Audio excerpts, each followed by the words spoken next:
Pati rice depende lang sa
What country are you from? I will be happy if you write in the comments so I know.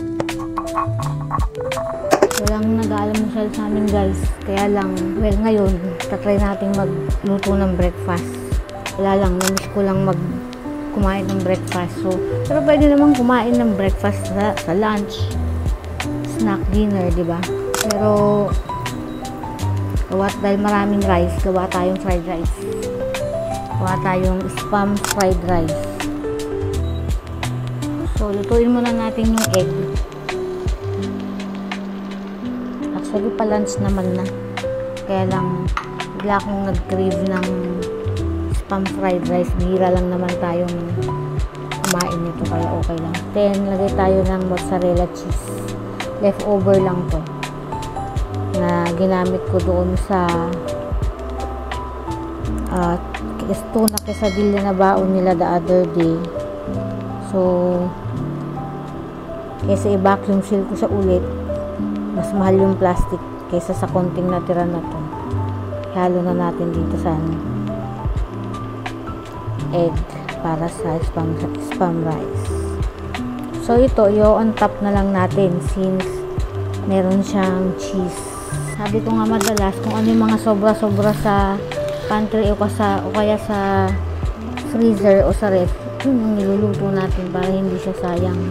Pwede pa rin naman natin itong ihalo later sa fried rice or pwede rin ipatong na lang. Depende lang sa trip nyo yun. So, ayan, kita nyo, nag-i-stretch na yung mozzarella. So, pwede na to. Set aside lang muna natin and then later ilalagay natin dun sa fried rice. So, syempre, yung pan rin ng pinaglutuan natin ng egg ang gagamitin. So, butter, olive oil. Next time, ang gawin natin yung dirty fried rice version ko.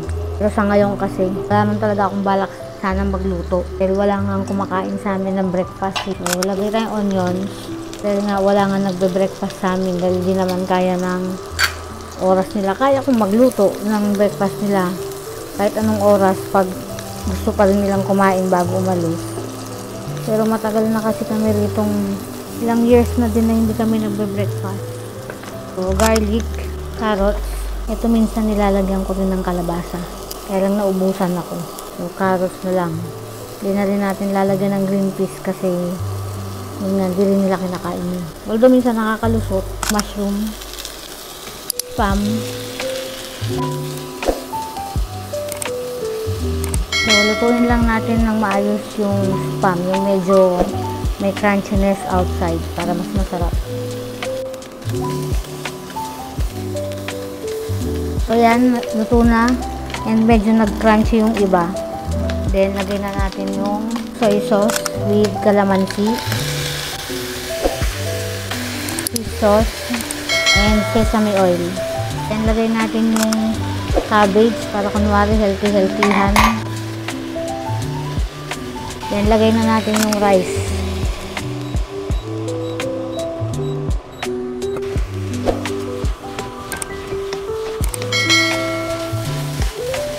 And more rice. nga, may mga leftover din kami na multigrain to ha. Hindi to plain na red rice. Multigrain. May adlay, may red rice, may brown. Naghalo-halo lang. Then, lagay tayo ng white pepper.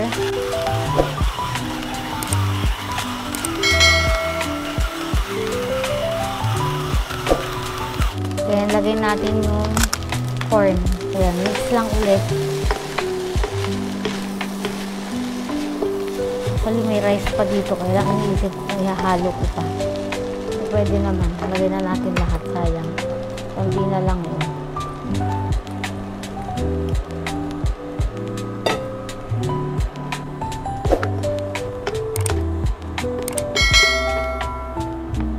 So, dahan-dahan lang din para hindi adurog yung spam. So, tikman na muna natin kung kailangan pa natin ng salt.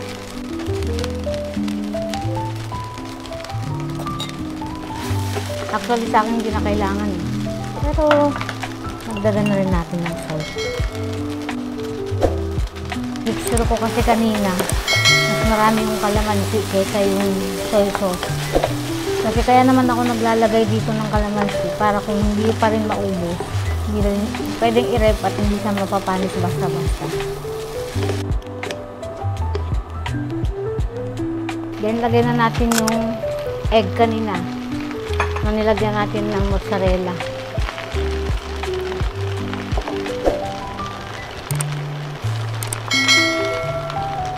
Ganunin lang natin. And then, ihalo natin yung sa rice.